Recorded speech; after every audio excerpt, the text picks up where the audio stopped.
Get connected with Take Two Radio on Facebook or Twitter at Take Two Radio.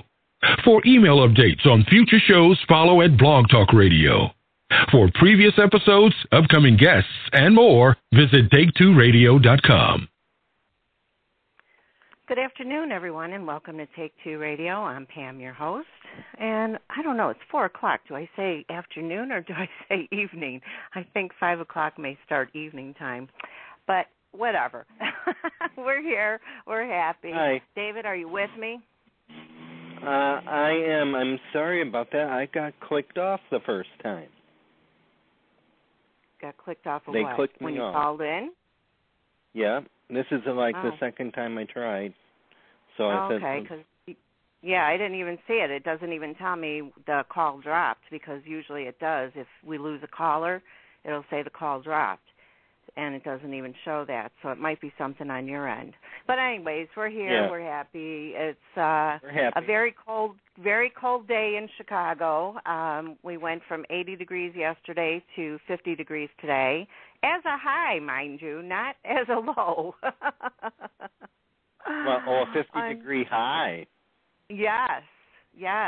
I woke up today with my allergies busting loose, and that happens every time, we get towards the fall and the winter, and I thought, my gosh, what the heck is going on here? And I look at the temperature, and there it is, 51 degrees, and we're in September 11th. So I hope that doesn't mean we're going to get a bad winter, although they say the polar vortex is here to stay. Oh, well, I've had a touch of the polar vortex already about a couple of weeks ago, and I'm I think after that I'm prepared. Although I was surprised to hear that they never get below zero like we do. Isn't that amazing? When people think of Alaska, because David went on a cruise to Alaska, and when we think of Alaska, we think of really, really cold, like North Pole weather. And really, it's not. I mean, yeah, of course it gets cold and it snows and everything, but I think that Chicago and New York and, the states surrounding us get colder than they do. And maybe we should move to Alaska. It would be an experience. I mean, there are things that we have that they don't. Well, anyway, where I was, I mean, it would be a little different. I mean, right. Their motto is "Don't get sick." I mean, yeah. Well, and there's I a think story they have behind that. They have one thing that we don't, and they have a couple months or something throughout the year where it's like daylight all the time and dark all the time, and I couldn't live summer, like that. Yeah, I couldn't live like that. I mean, I have to have daytime, nighttime. I mean, how do you know when to sleep? Doesn't that mess up your body? But I would imagine if you were born in Alaska or have lived there, many, many years, that your body adjusts to it. But that's crazy. You know who I remember was telling me was born there? I was reading about him. We had him on the show, David Gregory. He was born there. Oh, really? Oh, yeah, wow. Not where I was. He was born in Fairbanks, which is not where I visited, but yeah, he grew up in Fairbanks, Alaska, and he came all the way over here from there. Well, did he come here when he was a child? I think no. When he finished school. Oh, okay. Well, then he must have experienced that type of day and nighttime thing. And just for our listeners, so you know, we're waiting for our guest, Chloe Bridges, to call in. She might be running a couple minutes late. But, yeah, I mean, I am not ready for winter, just like I'm not every single year, and I just do not. I need to move somewhere where it's warm all year round. That's all there is to it. And it doesn't have to be, 80 degrees every single day, but at least in the 60s or the 70s, I'd be happy with. So maybe that's asking for too much. Tell Dave you want to move to Honolulu. Honolulu. But I hear that there's a lot of humidity there, too, and that's another thing I don't care for because I have it here. And I know I don't want to go to the East Coast because they have it worse than we do. So throughout the years of doing customer service as my job, I used to talk to a lot of people around the world, and especially here in the United States. And I think I narrowed it down to New Mexico. I think there's a portion of New Mexico where it could snow in the evening, and then the next day that snow is gone because it's like 70 degrees. So I think that may be one of my options. I don't know. We'll see. We'll see what happens. I may be stuck here the rest of my life, but, I mean, it could be worse. It could be worse. So, yeah. And I want to take a moment just to say, acknowledge 9/11. We've all, been through it here in the U.S., and so many people lost their lives, and so many people are still struggling to have a life after being through it, and all of the brave officers and firefighters out there, I want to acknowledge them for everything that they did, and the families that are survived by, from the ones that passed away. And I just, there's so many people out there that were affected by that, and I think that, I know that's a day that we'll never forget, and I know what I was doing that day when I found out, and you're going to remember that just as you remember, a holiday, but in the reverse, So I just want to say God bless each and every one of you out there, that have been through that, are still going through it, and, of course, those out there fighting for our freedom, because that started the fight on terrorism at that time. So God bless each and every one of you. And if I may order, I remember my time there, and do you remember the one attack on the Pentagon? Yeah. Well, I was saying my prayers around that time because one of my very good friends was living in around that area, and they work in it. They work in the Pentagon, and I was saying, and they're from where I live. So they grew up where I live. So, and I was his mother. And his family was always close to my family, so I see his mother a lot. And I said I was praying for all of you. I was praying for your son and your daughter-in-law that they're okay, and they got they felt my prayers, and they said, "Don't worry, we weren't near there at the time." Oh, yeah, that's good.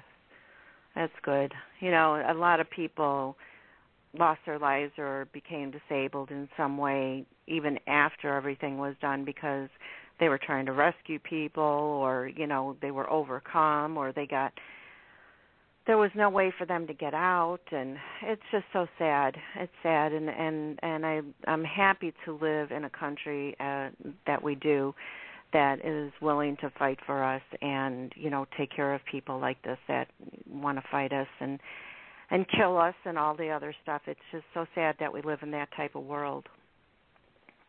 It is.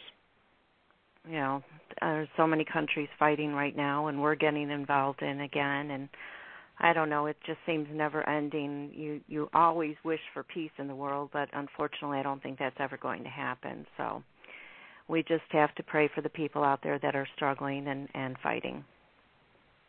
Yes, we do. So hopefully our guest will call in soon.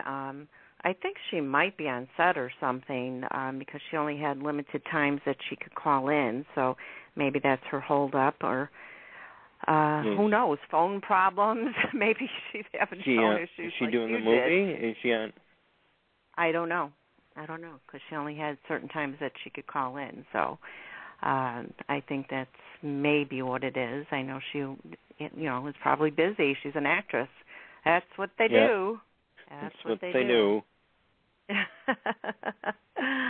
I'm excited to talk to her, especially about her new movie, Mantervention. Watched the trailer for it, and I know you did, and it's so funny. Yeah, I did.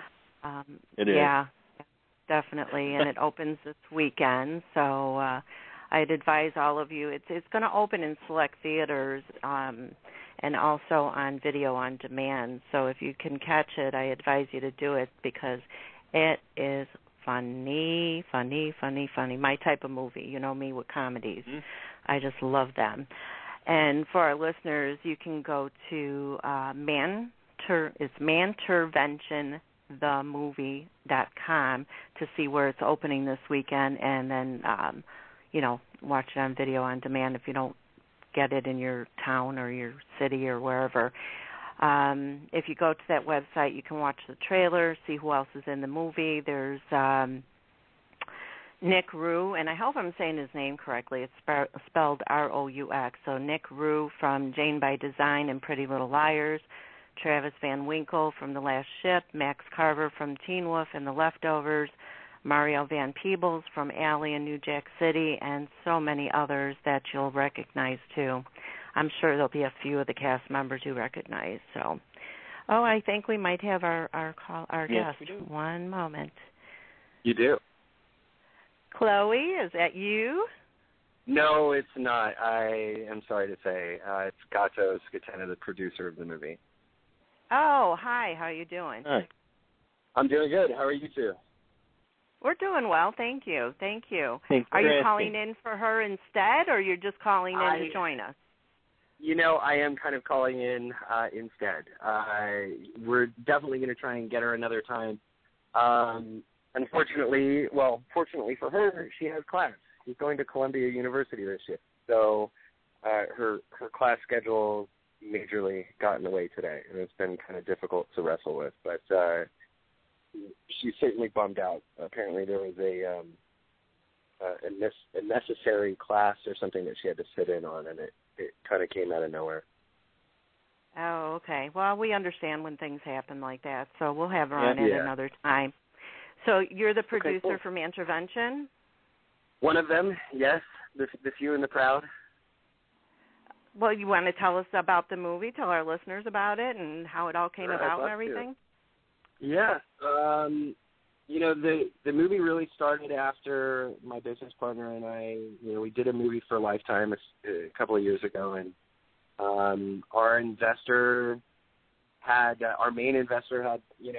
this funny idea for a script, and I know it's generally not advisable to also have your money people be a creative, but he had this really funny story that was kind of just written in prose. It wasn't, anything yet.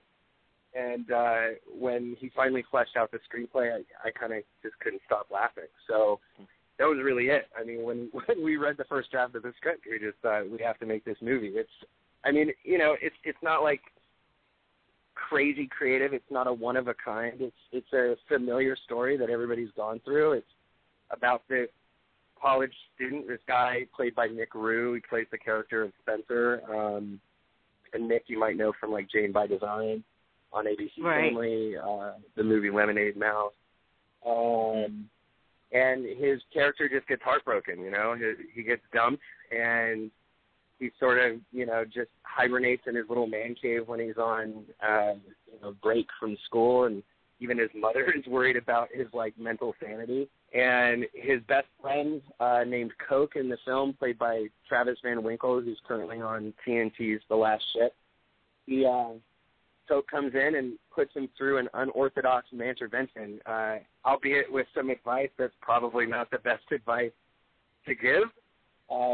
It's kind of like sort of swingers-esque, where it's like, okay, you need to go and meet as many women as possible, and this is the number of women that you need to meet and, kind of hook up with before you're going to get over your ex.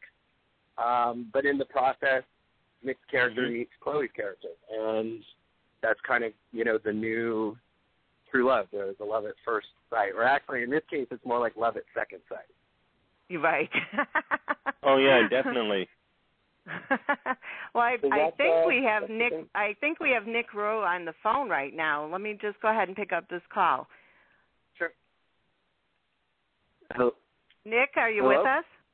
Yes. Hi. How are you doing? I'm doing good. How are you guys?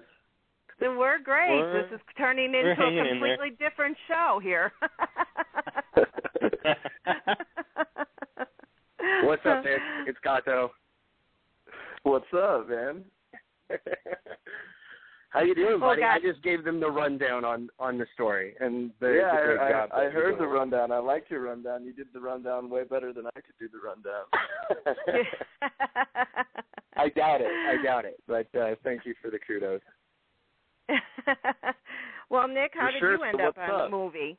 I don't know how I ended up on it. It just kind of happened, and I was stoked to be there. I met with Stuart, the director, and then we all got to set, and meeting everybody, it just kind of clicked, and I was happy. We were filming at a beach, so it was good. It was summer in California. We were all at the beach, and I had a great time. What more can you ask for, right? Yeah, like a little mini vacation while shooting a movie.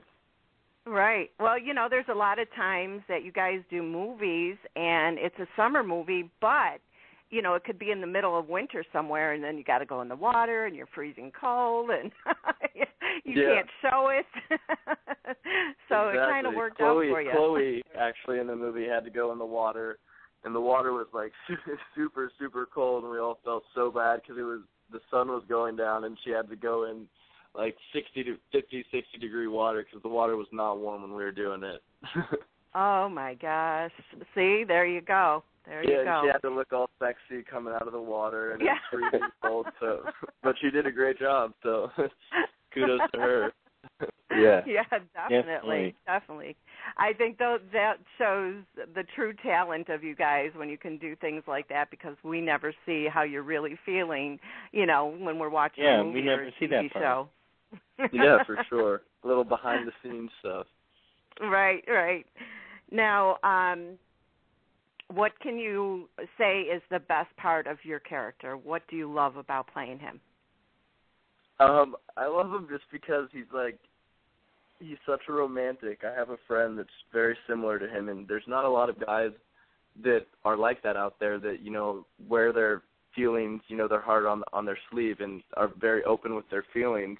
Most people, guys are very shy, don't want to talk about their feelings or their emotions. So Spencer, it was fun because he was kind of the opposite of that, and I got to just be like a really, really sensitive kid, which I think all guys are deep down, but they just kind of, cover it up most of the time because that's the image that they're supposed to have. So it was a fun character because I got to be, really, really real.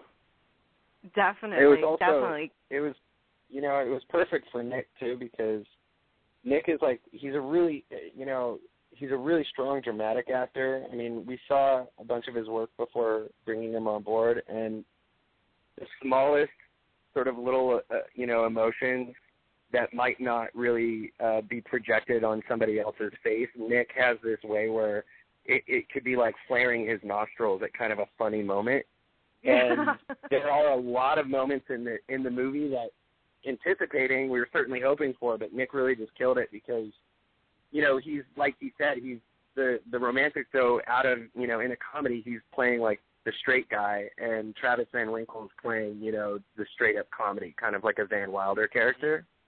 Mm-hmm. And the way that they play off of each other is awesome because, we get these great close-ups with Nick where, like I said, there's this one scene in particular that I'm thinking of when he flares his nostrils. I think, actually, it's the same scene that you were talking about, Nick, when Chloe's, coming out of the water. And you're like, I really don't know what to do with this. Like, oh my God, she looks hot. It's literally just like a little flare of his nostrils and almost a twitch on one of his eyes, and it got laughs, and it gets laughs every time we show the film. Yeah. Those moments, especially some of those moments between Travis and I, just love because our characters were so opposite. With him, being such a macho man, and me being the sensitive thinker, romantic, that the comedy between us just made both of us so much funnier because we were best friends, but we were exact opposites.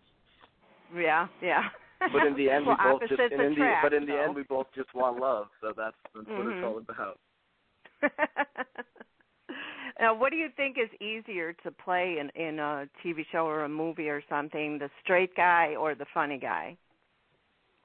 I think it's a lot more vulnerable to be, like the Spencer character where you're the romantic one because, you have the kind of macho guy is kind of the guy that everybody wants to be in their life. They want to be the one that gets all the girls and says those things and has the game. But most of us aren't really that. But getting to play a character like that is really fun and easy because you're just kind of, it's not awkward or uncomfortable. So for me at least, playing the characters like this that are more, vulnerable and have, emotional feelings versus, some ones of like just wanting to go out and hook up with as many girls. I think it's a harder character for me to play just because, it's the stuff that you would say that you would only say to like your best friend, you know what I mean? You're doing on camera or whatever because you have those really vulnerable moments. So I think that for me, and that's what I really was a challenge for me about this part was it was a comedy and there is a lot of, really hilarious stuff going on. But playing a character like that that's heartbroken and really has the feelings was definitely a challenge for me. And, and Travis made it great too because I had, the better actors that you get to work with, the better your performance is. And him and I, working off each other, I think worked really well. And I'm really happy with hearing what Gato said. I think he is too, so I'm stoked. Yeah. Well, I can't wait to see it, and I know David feels the same way. Just from the trailer, I watched it first, and I gave David the link, and I said, "You got to watch this." And just as he started watching it, he comes back to me on Skype. We type out, not talk, but he goes on Skype and he goes, "Is this a horror comedy?" I'm like, "What?" And he goes, "Well, she just tore his heart out." I'm like, "Oh." Yes. That was a funny thing to shoot. Yeah. Next up, we'll do a remake of it as a horror comedy musical. But, God. Hey man, that would Nick. You can sing, right, Nick? He literally tore his heart out. Yeah. I love it. It kind of makes you second guess what you're getting ready to watch there. You read about it at first, it's a comedy kind of thing, and then all of a sudden you see that, and I guess it just blew David's mind. There's some shock value. There's some shock value to it for sure. Well, Nick, you got anything new coming up that you want to tell the listeners about? No, Mantervention really is the main thing that I'm pushing right now. I'm really happy that it's out there. We've filmed it, 2 years ago, and I'm just so excited that a lot of my fan base is younger people, so I'm really excited to get something out that for an older crowd and see how. And I just working on it was so much fun, and I'm just really happy to have it out there so everyone can see it and hopefully appreciate it because we had a really great time doing it. Yeah, well, I'm kind of young, and it looks like something that I'm going to enjoy. Yep. Good. Well, it's good. The plug time. I mean, it is available now, so it's on video on demand. It's on iTunes and Vimeo. We're also doing a limited theatrical release in a few cities. So if anybody goes to our website, manterventionthemovie.com, everything's up there. Yeah, awesome. I was looking at that. It seems like it's opening mainly on the East Coast in theaters. Yeah, for now, I mean, we've already been having discussions. It's like in a couple of these cities, Tampa, for example, it's already been selling out. So really? If it continues to have that kind of response from the audience, then we are talking about potentially doing, a little bit wider of a limited run.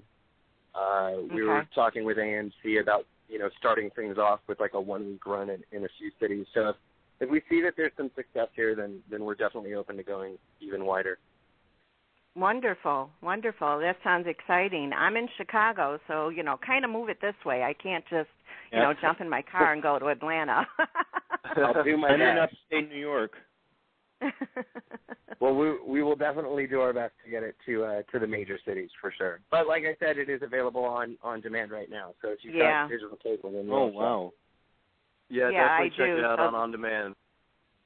That's a good thing. I mean, Gato, do you feel that with all the like video on demand type things and Netflix and whatever, Do you think that has really helped you guys a lot more get your movies out there like this?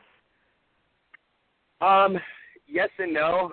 The technological advancements that have made, video on demand and everything possible have kind of come either hand in glove or even a little bit behind some of the technological advancements in filmmaking itself. So where you had to film, let's say if you wanted to do a professional film, you had to shoot on 35 millimeters, years ago. Now you can spend, $500, you can spend less than $1 million and make a very professional looking movie. I mean, the vast majority of content that you'll see, feature films that are straight to television, so you're talking like Lifetime, A&E, ABC Family, stuff like that, the vast majority of those films are now shot for under $1 million. And really what that's kind of created is the good and the bad. The good is that you can obviously make more content for less money. And so the professionals that are really sort of detail-oriented, I hope, like myself, we put a lot of attention to detail, and we want to make sure that we're delivering on a good product, not just a random product. We're not just putting stuff out there to put it out there. Right. The bad side to that technological, these advancements is that there has been a major increase in the quantity of content that's out there. So a lot of, people are producing films, feature-length films for, very small amounts of money, but they have no background, no training. They have very few connections within the industry, whether it's New York, Los Angeles, or abroad. So they're producing, these movies, and they're giving them to buyers, distributors, sales reps, and agents. And with there being so much more content now for people like Netflix or DirecTV, Comcast, et cetera, to look at, their pile of, material to consider for release has gotten much larger. So I think that in the end, I think it balances out a little bit. I mean, the one thing that I think had the biggest beneficial impact for independent filmmakers happened decades ago, and that was when the U.S. Supreme Court deemed, it being a monopoly, that the studios were owned and operated by the same companies that owned and operated all of the major theaters. And as soon as they had to sort of separate that I think is the biggest thing that really made independent filmmaking a financially viable business. Yeah, that is a good thing, because just think, we wouldn't be able to see all these independent movies, and there are so many good ones out there. If it didn't get picked up by a studio, then, you were SOL. But this way, you benefit and we benefit from it. But I can understand, where the bad parts come in too. So, but you got to take the bad with the good when you're in this type of business, I would guess. Yeah, absolutely. Yeah. Absolutely. Yeah, I think overall it benefits everybody, because there's more material out there for more people can see it. It's tough on some things, but I think all in all, it is a benefit. And the more Amazon and certain companies that are getting into making new TV shows and movies, I just think it's better for just the more content that comes out, the better the stuff there will be. Definitely. Yeah. And you guys, the movie itself is on Twitter, right? Yeah, we are on Twitter. It's just at Mantervention. So it's spelled like intervention, but with a man in front instead of the I. And then Facebook, and then the website. Are you guys anywhere else where they can find you? We're on Instagram as well. We've been a little slow in rolling content out, but we've got some good film skills up there. We also have like some funny sort of like internet memes up there. I mean, the fun thing about marketing a movie like this is it's really come down to like all of the creative involved in this film, and I've been trying to I've got to talk to Nick more about it and Travis about it, but we basically just, when we get bored on a Saturday night, I might be watching TV and it might not be particularly a good show that I'm watching, and so I just start flipping through my phone and like trying to come up with funny jokes, and that's it. Yeah. So we've been releasing a lot of like tweets and everything sort of in the vein of the characters in the film, whether it's Nick's character Spencer or Travis's character Toast. We just kind of sit around, and when we get bored, we write up new jokes. That's good. It draws interest, to the movie. Yeah. For sure, yeah. And check out the website, too, because it has all the information on theaters and where you can see it. You're right, exactly, and you can watch the trailer. And, Nick, where can we find you? You can find me on Twitter. My name is @TheRealNickRoux, ROUX. That's it? No Facebook or anything? No. Well, on my Twitter, you'll be able to see all of my other stuff that I have. But that's okay. The easiest. And that seems to be the biggest social media tool out there is Twitter. Yeah, I use Twitter, and I love actually Instagram because I think a picture says 1,000 words, and that's better for me. That's better for me to show my fans rather than say, hey, I'm at this place eating, doing this. On Twitter I can post a picture of something cool, and they know, oh, that's where he is. That's really awesome. So I love Instagram, and on my Twitter it says what my Instagram is, so you can find me through there. Well, sounds good. Well, I want to thank you guys for joining us today and calling in. I really appreciate it. Thank you very much. We'll get Chloe on at another time, but it was a lot of fun talking with you guys. Likewise. Well, thank you for having us. You're welcome. Enjoy the rest of your day, and we'll be watching Mantervention very soon. Awesome. All right, thank you. Good. Take care. Take care. Bye-bye. Take care, guys. Well, that was different, but it was still fun. I'm glad we got somebody to talk to about the movie. That was the main reason for doing the show today. So, and good luck to Chloe with her classes. That's real important to do as well. And we hope that we can get her on real soon for you guys to, be able to hear what she's up to and about her life and career and about school.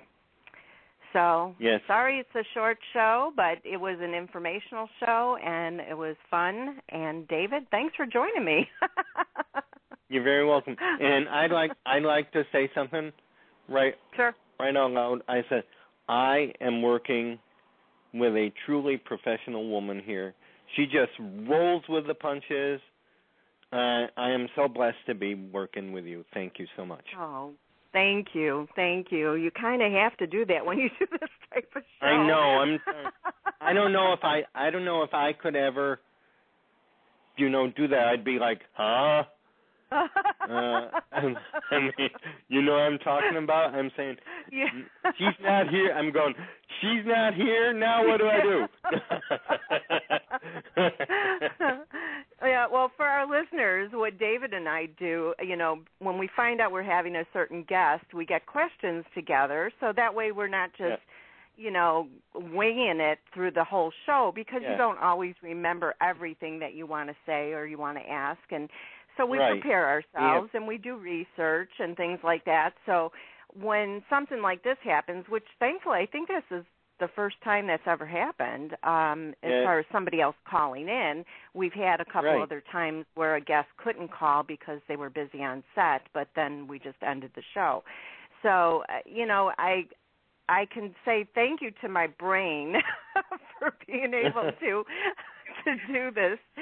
Because while we're waiting for the guest calling in, I get an email saying, oh, well, by the way, Gato's calling in and Nick's calling in. I'm like, oh, no. But you don't hear me saying that out loud.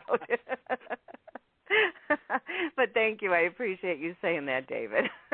I'm saying that as a true compliment to you and as good humor to everyone else who was listening. Well, I appreciate that. And for our listeners, be sure to join us next Tuesday. Let's see, that's the 16th. Our guest is going to be Brandy Maxwell, and I hope I'm saying her name correctly.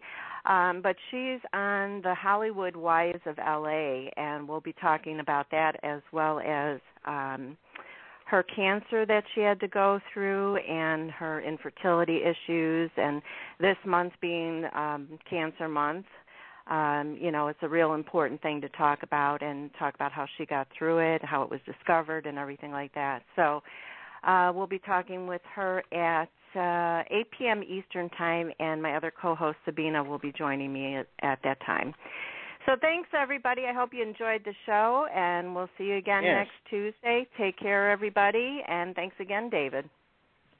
You're welcome. Stay safe, everybody. Yes. Have a blessed night. Thank you. Get connected with Take Two Radio on Facebook or Twitter at Take Two Radio.